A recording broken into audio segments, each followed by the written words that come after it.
Hey everyone, I am MSK, aka Master Swag King, coming at you guys today with another video. And in today's video, we are going to be talking about the past weekend at the box office for Barbie and Oppenheimer, which had apparently an amazing second weekend in their box office life cycle. So, just a quick little recap for those of you guys who maybe have not been paying attention, or you maybe missed out on my previous video talking about the Barbie and Oppenheimer huge opening weekends that they had last weekend at the box office. So Barbie and Oppenheimer came out a week after Mission Impossible Dead Reckoning Part 1. Two big blockbuster tentpoles from Warner Brothers and Universal Studios. Longtime Warner Brothers film director Christopher Nolan left Warner Brothers to direct Oppenheimer at another studio because he did not like that Warner Brothers put their entire film slate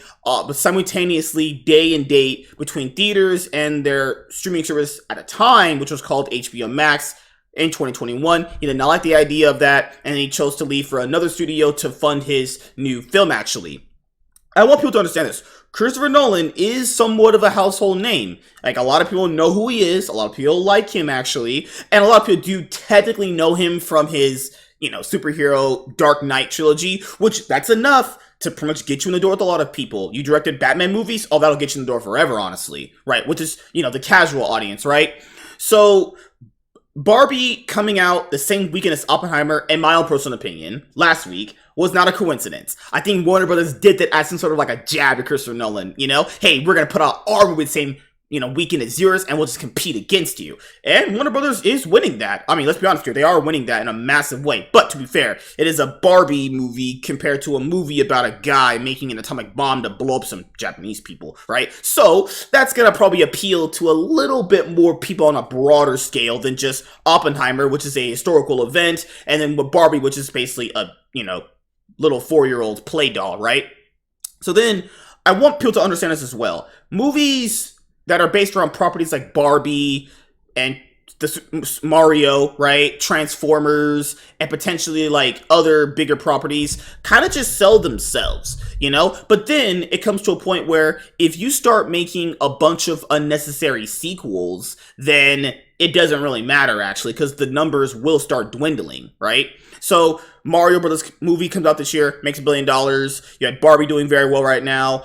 Transformers, when it first dropped, for those first 4 movies actually did very, very well at the box office, right? But that first initial one did very well. Not a great movie, but did very well, actually. Sonic came out. Sonic's now had 2 movies that did very, very well. The first Sonic movie, I think, would have done even better had theaters not shut down back in 2020 due to the COVID-19 pandemic, actually. So it's not really about original movies coming up, because these aren't original concepts. Like, Oppenheimer is a thing you learn about in school, and take what you learn in school with a grain of salt, because those people are fucking lying out their ass. But Barbie was a thing even when my mom was still alive. Like, women just play with Barbies growing up. Like, Barbie was like their thing. Boys have like Transformers and like video games and all like superheroes and stuff like that. Girls had Barbies. Barbie was their thing. Like, Barbie's huge. I don't understand how huge Barbie was. I wasn't playing around, back on my other show when Barbie was announced in the movie. It's like, no, that's a huge thing. Like, that is a very big thing. And I think people massively underestimated just the name of Barbie itself. Like, you massively underestimated that. And we know Warner Brothers is going to be making a sequel to Barbie. Let's be honest here. Numbers like that, they're not going to sit there and go, yeah, no sequel to that. No, they're be making several sequels, probably. And the reason why the sequels may or may not pan out as well as this one is because the interest is in the first one. And that's why first movies tend to do very well in movie series, because it's the interest that's there, potentially from like the general audience. But if unnecessary sequels start coming out and they're not good, numbers will start dwindling. We've seen that with a lot of big franchises recently, So then we had Disney release another new live action, I think, sequel, remake or something. Let me make sure I have this right, actually, because I don't want to, say the wrong thing. All right, so we have Haunted Mansion 2023 film. All right, so is this a sequel or is this a remake of another movie? Because I want to make sure we're talking about the right thing. All right, so this is a follow-up or anything. This is just a reboot. Okay, so this is a complete reboot. All right, interesting. The budget of the movie's around. Oh Lord Jesus, that's something we're gonna talk about in just a moment. Okay, so they chose apparently to release the original Haunted Mansion movie. I think it was around a time period where you could put it out not around closer to like Halloween and still do very well. Now, this is the thing. The landscape of movies have changed massively, like since I was younger. So when you're talking about themes and you're on brand, releasing a movie called Haunted Mansion toward the tail end of July might not be the best idea, you know? Now, looking at how Disney movies have performed at the box office recently, outside of like your Marvel flicks and you say Avatar, other movies of theirs have not did very well. You know, I was looking through a lot of people's threads online on like Twitter and in my own conversations in the Iron Man podcast with several other people, and the point that I'm bringing up is just because like Marvel does well for themselves, still in a considerably lesser fashion than what they used to be, does not mean that covers like all these other movies that don't do well for them. Remember, guys, movies from certain companies are struggling to break even, which is not a good thing. Movies struggling to break even is not a good thing at all, actually. Okay, so if I'll say Elemental. Actually, I want to look at Elemental's box office and see where it's at right now, because the trade stopped kind of talking about it, so we're gonna have to see where it's at right now. Elemental, I just want to see the box office and the budget for the movie. Yeah, like, okay, here. I'm going to put two comparisons up here really quickly, okay? To show you guys just how this is not going to work for them, okay? And we just had Indiana Jones, what, 5? That just came out, but that is still, I think that's in its what, its 4th week right now of coming out. There's a Little Mermaid, okay? All right, Little Mermaid's right there, and we're going to look at Indiana Jones and the Dial of Destiny. All right, I go to Box Office Mojo, but these numbers are pretty accurate over here too, so it doesn't really matter, honestly. Indiana Jones and the Dial of Destiny. Oh, my Lord. Lucasfilm.com. Oh, no, don't eat that. Don't eat that. Nope. Indiana Jones and the Dial of Destiny. That's all I care about. Just get me there. And here, I'll show you guys this right now. So okay, so if your movies are budgeted at $200 million, this is not good, okay? That's not good in the slightest. If DC movies considerably flop and or just are straight up failures for numbers like that, then Disney movies are failures and flops in the same regard. That is terrible. A $200 million budgeted movie taking in about $400 million. A lot of people will go, isn't that you make your money back? That's not, first of all, you can make money but not be profit. People know that, right? Just you make money does not mean you make profit. These guys want to make profit, not just make money. Making money is just breaking even almost essentially, and or a little bit less than that. That's not what these guys want, okay? These guys want to put in $20 million for a movie and then have that movie hit about $750 to $800 million. People forget, movies around a $200 million budget need to hit around 750, we'll say 700, because that's like a low range, right? 700 to $800 million. That's just to potentially break even and make a little bit of profit. Potentially. You're factoring in marketing costs and all those other things too, right? That's not a good number. I don't know where people think this is good. That is terrible for a Little Mermaid movie. A live action one they spent $250 million on, and I'd imagine $87+ million in marketing to get that? That's ridiculous. No, guys, these numbers are terrible. These are complete losses in some cases. And you can't just like utilize these and go like, well, Avatar did this, Guardians and the MCU movies have did this, because realistically, the only MCU movie that didn't do that well is like Ant-Man and the Wasp: Quantumania. The other ones did okay to good, depending on who you talk to, and also depending on marketing budget and the budget of the movie itself. But let's be honest here. Marvel and Avatar are two separate things, and so are Disney's other separate departments when you're talking about other film and TV and all that, right? These numbers are terrible. That's really bad. Their movies are not doing very well. Like, I don't know why some people on Twitter were like, oh, it's not that bad. It's very bad. That is very bad. That is horrible. You have to be on some mega crack to believe that a movie that is budgeted at $200 million, taking in $395 million, is actually good. No, they probably consider that, they're probably fuming at that number. Like, no way that's good. And you can't just bundle Marvel's success with that. It's like, no, the only thing that's doing well for them in box office wise is Marvel, actually, right? And we just had Haunted Mansion come out, which I'm tying this into, which is another movie that flops opening weekend.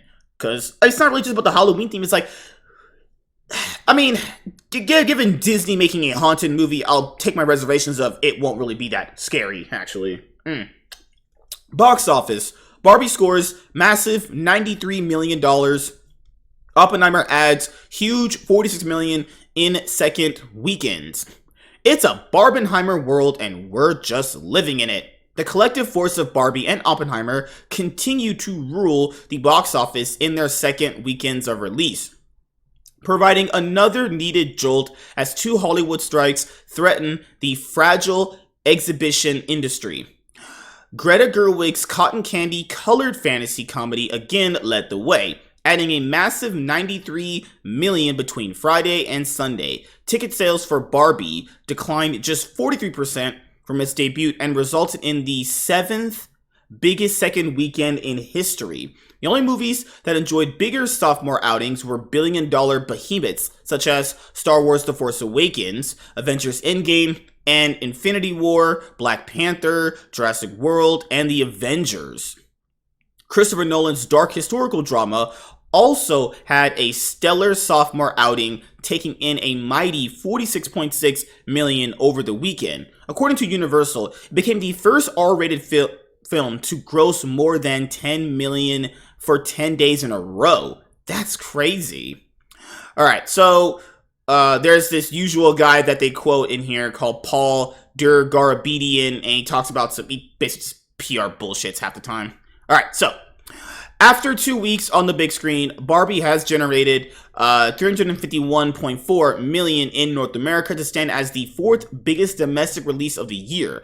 Globally, the Warner Brothers film has grossed $774 million and ranks as the 3rd largest film of 2023. That is absolutely insane. Holy moly. Congratulations, Warner Brothers, Greta Gerwig. Congratulations to you guys.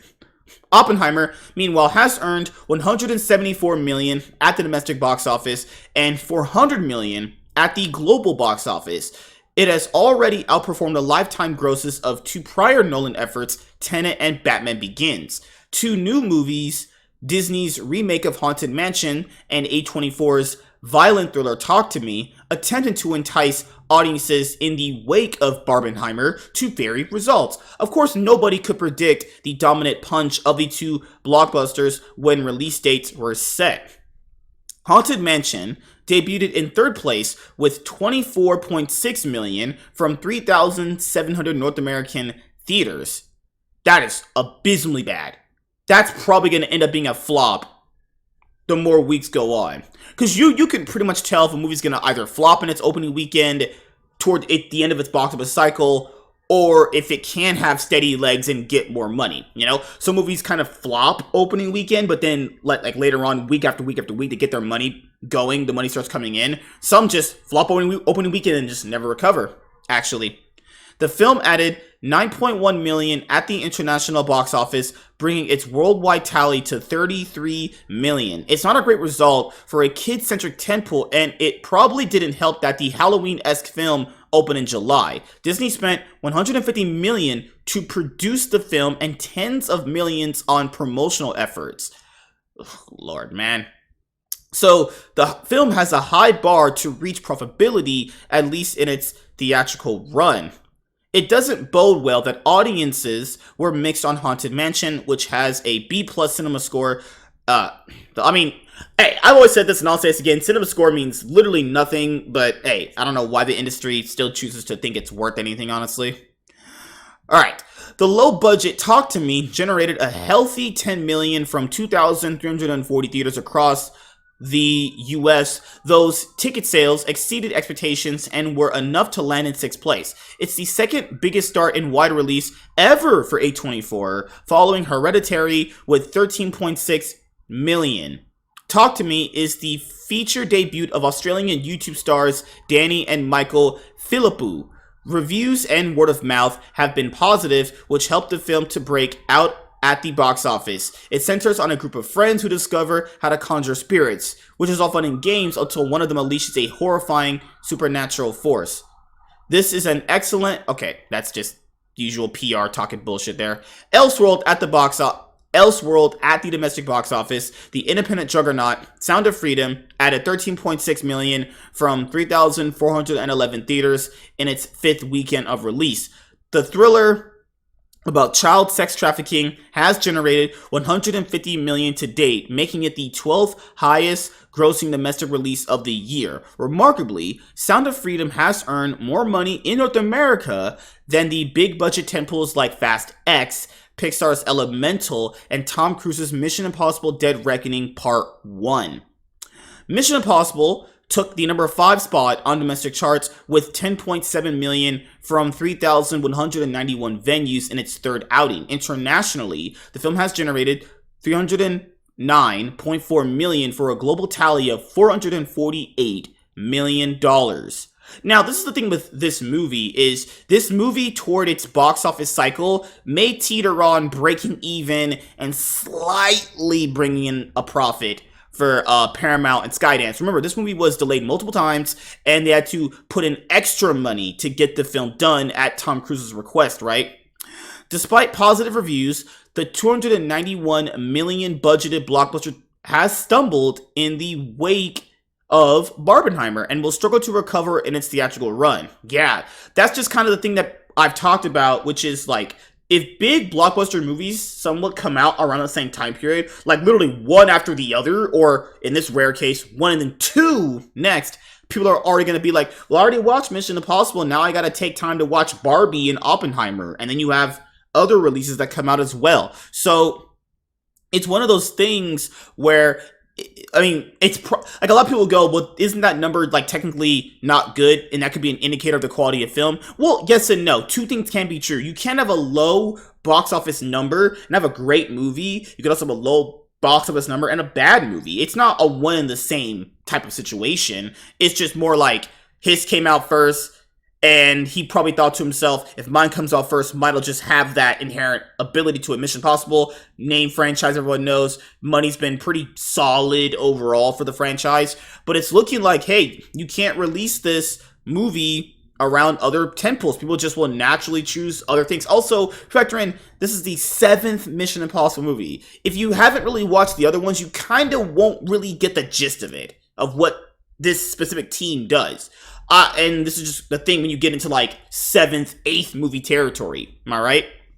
Overall, the month of July was ahead by 1.4% compared to the pre-pandemic times, while the entire box office for the year remains down roughly 20%.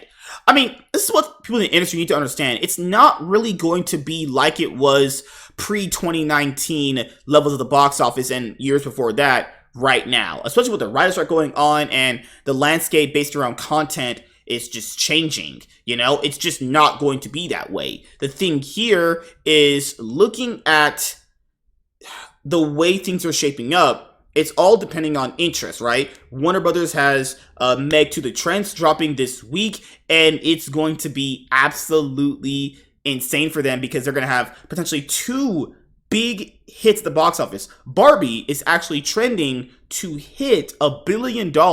Come next week when I talk about the weekend box office, we could be talking about another $1 billion hit right here. So, you know, we'll see how that goes. And, you know, I'll try and make it to the theaters to see Mission Impossible or Barbie or Oppenheimer, but right now I've just been very, very busy, right? So, let me know what you guys think about these numbers for the movies at the box office. I mean, we had the Saw X trailer that dropped. We talked about that last night on the channel, actually on the Nightwing the Iron Man podcast, actually. And we have Blue Beetle, Meg 2, TMNT, new animated TMNT movie coming out. So there's going to be some pretty steep competition coming up, maybe. And, you know, movies like Mission Impossible and Talk to Me and Haunted Mansion are definitely going to be, concerned with all this other new competition coming out. Now, the competition will hopefully be a hit or not a hit, and that is going to impact the longevity of their box office runs as well. Yeah, Barbie has destroyed Mission Impossible at the box office. That's gotta be... I never thought I would ever say that. That's crazy. Alright, but we'll see you guys later. Like, comment, and subscribe. Most of all, enjoy. I am MSK, and this is Online Cinema Entertainment, your one place for online cinema. Alright, see you guys later. Deuces. Peace.